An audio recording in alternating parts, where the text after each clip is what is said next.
talk about lesson 1.8. When you SQ3R, when you read through it, studied it, worked through the check it out problems in your notebooks, did some vocab and stuff, you should already have a jump start on this with me. Okay? Today we're going to cover the ratios and proportions part of that lesson. So what's a ratio? A comparison of two quantities by, Brendan? Division. Division, yeah. A comparison of two quantities by division.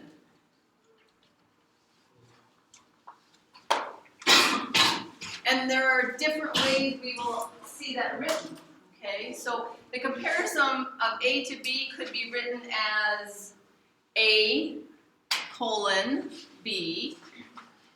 We will see it written that way. In fact, in some European countries and Russia, I know for sure, they, instead of using the division symbol, or the fraction bar like we do, they use the colon. So that would show division to them. That would mean A divided by B.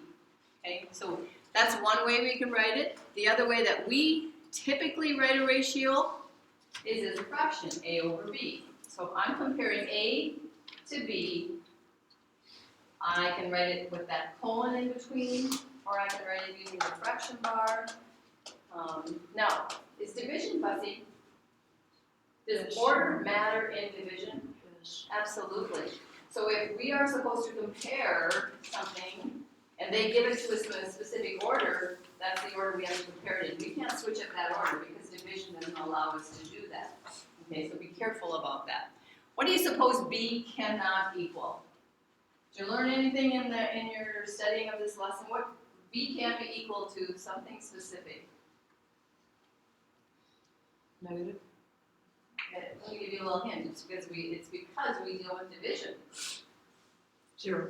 0. B can't be 0. In other words, the second number in the comparison cannot be 0. Why?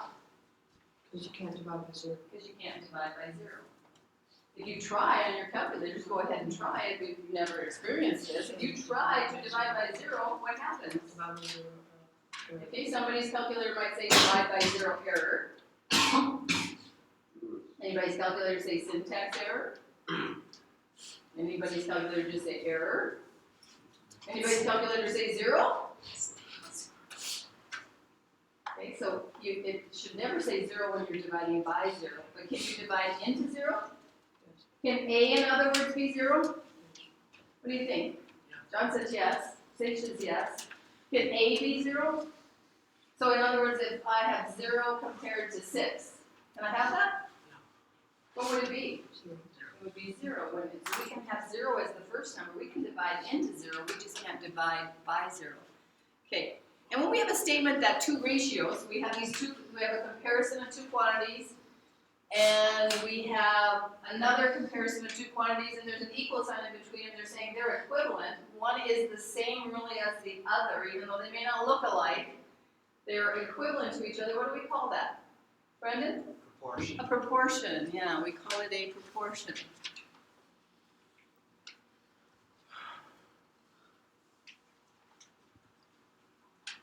Okay, we should have learned in our reading also about a property called the cross products property. This is the one that oftentimes when I'm asking students when we're multiplying fractions, and I ask them, is there something we could do before we multiply? This is what students often comment, or answer. They say, we can cross multiply. Well, no, we can't really cross multiply when we're multiplying fractions. We can cross multiply when we're dealing with proportions, though. So we have to keep that straight. When we're working with fractions, we're actually simplifying. We're doing some canceling, some dividing out of some like numbers, but we are not really actually cross-multiplying.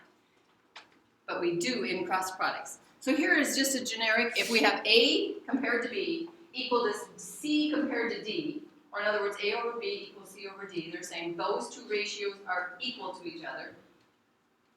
And B does not equal 0, and D does not equal 0, because D is the second number in the other ratio. D can't equal 0 either then. Then what can we count on? Cross multiplication. Okay, so let's finish this statement though. What would it look like? Then B. A D times D is equal to B. is equal to B times C. The cross products, we cross multiply. A times D, so the numerator of one multiplied by the denominator of the other ratio should be equivalent to, should be equal to the numerator and denominator of the others multiplied. Now, what do you think? Do you think it would matter if we wrote it D times A here No. and C times B? No. Because why? It's multiplication. Okay, it's multiplication, so big deal. What property says multiplication is so special then? What property is that? Starts with a C. Starts with a CO. Go ahead, Manisha, what? Commutative. Commutative property of multiplication allows us to multiply in whatever order we want. But we have to make sure that we set up the proper multiplications from our proportion, okay? So if we have this proportion to solve, negative 5 over 2 equal to x over 8. And you have to show me work. And don't give me the third grade work for this anymore, because these are going to get far more complicated than they have been in the past for you. So let's just start showing it as cross products right away. Okay, so what would a multiplication, what would a cross products setup for work look like for this first one right here? What would I actually show in my work, considering what we just talked about up there? Anybody want to offer it up? Aaron? Negative 5 to 8 and then 2 to Negative 5 to 8 or times 8? times 8. Okay, that's what I thought you And meant. then 2 to, or 2 times x. Yeah, 2 times x. Okay, there's the cross products we could set up. Are there others? Could we set that up differently? Yes. Yes. Okay, give me another one without us writing it down. Give me another one that would be legit. I need another legit one because there's more than this one. John, what's another one? You can multiply by the reciprocal of negative 2/5. Okay, that's another way to solve it. That's another way to solve it. Multiply both sides by the reciprocal of negative 5/2. That's another solving method. I'm asking for another legit set of cross products. 8 times negative 5 is equal to x times 2. Yeah, we just said we could flip them around. This 8 and this negative 5 could trade places. This x and this 2 could trade places. In fact, even the multiplications could trade. One could be on one side and flip to the other side. What can't be true? We can't take negative 5 times 2 and x times 8. We can't do that because those are not cross products, okay? Okay, let's finish this out. What's negative 5 times 8? Negative 40. And 2 times x? 2x. 2x. Okay? What are we going to do next? Divide by 2 and 7. Riley? Divide by 2 on the side. Yeah, divide both sides by 2. So I have negative 40 that's going to get divided by 2, and I have 2x that's going to get divided by 2. And in the end, I'm going to say that x is equal to negative 20. Now, if I did that properly, what should be true? If we did it properly, what should be true? So you can plug it in. Check it. Yeah, we plugged it back in, it better make it true up there, right? Okay, so if we put negative 20 in up here, would that one fraction be equivalent to the other? Or in other words, could negative 20 over 8 be simplified to negative 5 over 2? What goes into both 8 and 20? 4. 4. So I could say, okay, well, I'll simplify this fraction. I'll take 4, oops, see, I did that in my dividing wrong there. I will take 4 into both the numerator and the denominator, and I'm going to keep that negative sign with the 5, and I have 2. I get negative 5/2 simplified on the other side also. So I have a good answer. Okay. Questions? Okay. Some of you I see, you're like crazy ready to solve that next one. Okay. Go ahead and just do your cross product setup for me for the next one. Just show the cross product setup before you do anything else.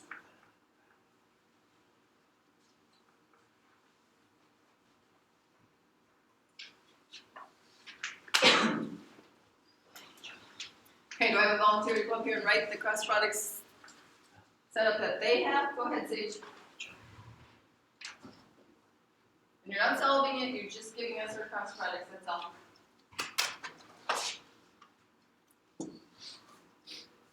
Well,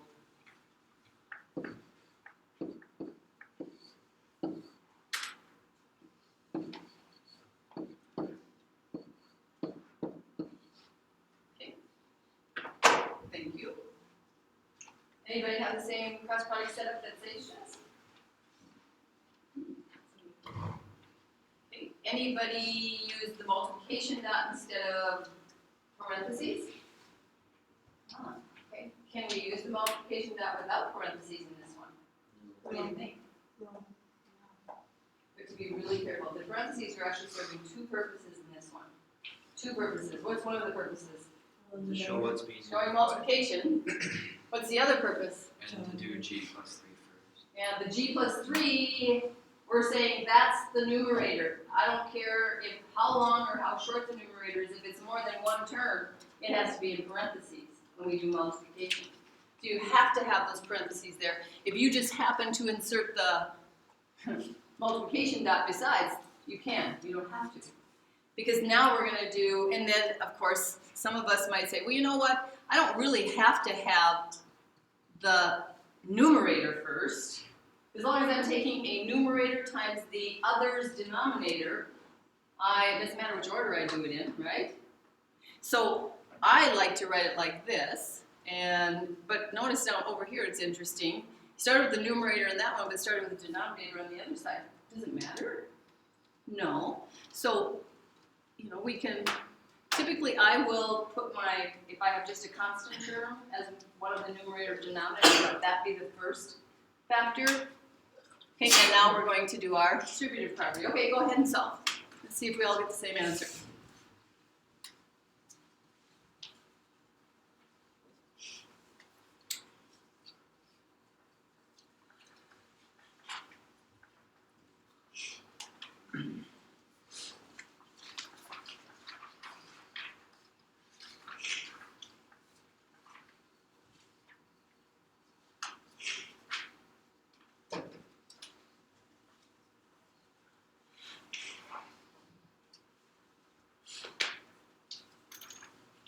Do you like your answer to this one? No. Are you feeling like maybe you did something wrong? Sometimes we do though when we don't get integers, don't we? We don't get this nice integer answer, we're like, uh-oh, I went wrong. And it's okay to have that thought.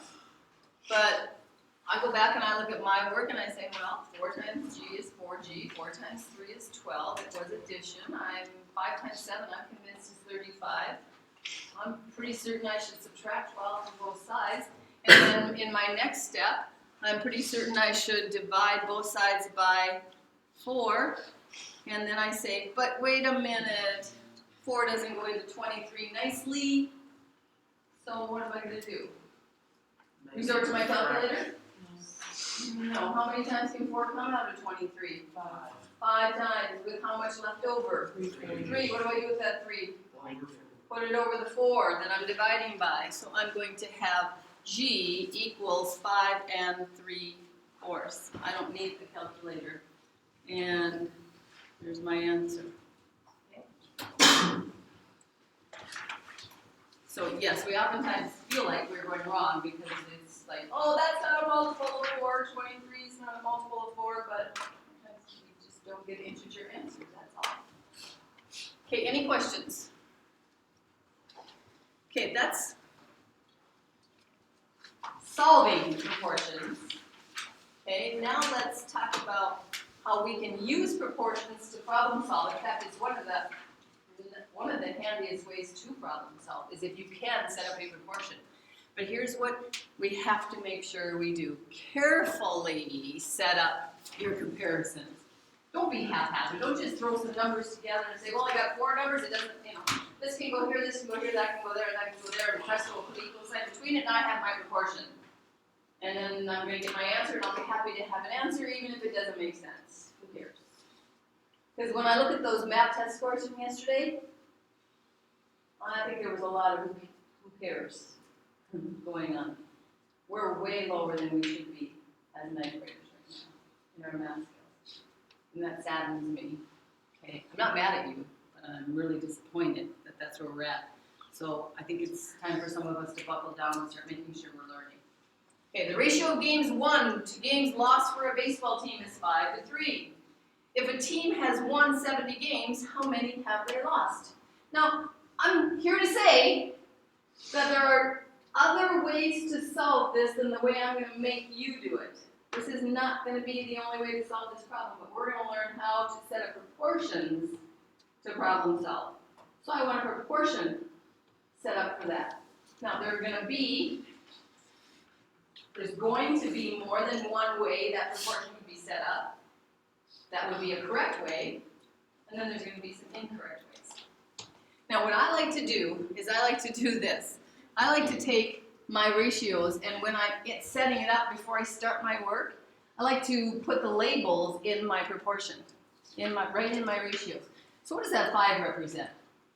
Games they won. 1. Okay, so I'm just going to put 5, 1. Okay, I don't want to work too hard. I write too much. Okay, and then my other part of that ratio is 3, and what would that 3 represent? Lost. Equals, well, now it says if the team has won 70 games, so it looks like I know how many they won, so where should that go in the other ratio? Upstairs. It has to go upstairs. We have to make a good comparison. And how many have they lost? Do we know? No. So we'll call it X or whatever you want to call it. So just put those in your setup. Just do it. It's going to help you be more successful setting them up. I still do it with every problem that I do. It just helps me make sure I get a good setup to start with. Okay? And then in my work, now I would show setting up the cross product. Give me a cross product setup for this one. What would be a good cross product setup? Candace? 3 times 70. Okay, 3 times 70 could be on one side, And 5 times 5. and 5 times x on the other. Yeah. We want to just make sure we're multiplying across the equal sign, up and down. Okay? So, 3 times 70, class. 210. What is it? 210. 210, okay. And 5 times x? 5x, okay. So, next thing I would do is divide by 5. 210 divided by 5. 5x divided by 5. And oh, and some of you are like, oh, my calculator is just calling to me right now. How many times does it go in there? 42. 42, okay, good job. 42, and those are 42 what? Lost. Games lost. Yeah, now we're going to add the word games in there. 42 games lost. And then we're going to ask ourselves, does my answer seem reasonable? Yes. Why? Because it's less than the games won. Because it's less than the games won. That's a good reason, because in the other ratio, what was true? It was less than the game.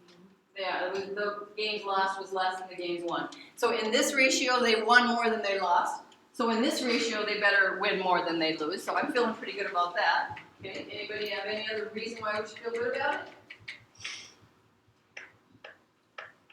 Because the teacher. Because what? The teacher did it. Because the teacher did it and I always get it right? Yeah. Most Oh, of the time. no. Yeah, most of the time I do. You're right, but not all the time. Okay, so with 70 over 42, simplify to 5 over 3. Can you think of anything that goes into 70 that also goes into 42? 2 does. Okay, 30, how many times does 2 go into 70? 35 times. How many times does 2 go into 42? 21. 21. So now we got 35 over 21. 5 by 7. Are they both divisible by 7, 5 and 21? Or 35 and 21? 35 divided by 7 is 5. 21 divided by 7 is 3. Oh, I'm feeling really good about my answer now. Okay. Okay, you go ahead and set up the next one, and remember, I want labels in your proportion set up. And then you can do your cross product, and then you can get your answer, give it a label, and ask yourself, is this reasonable?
you agree with me?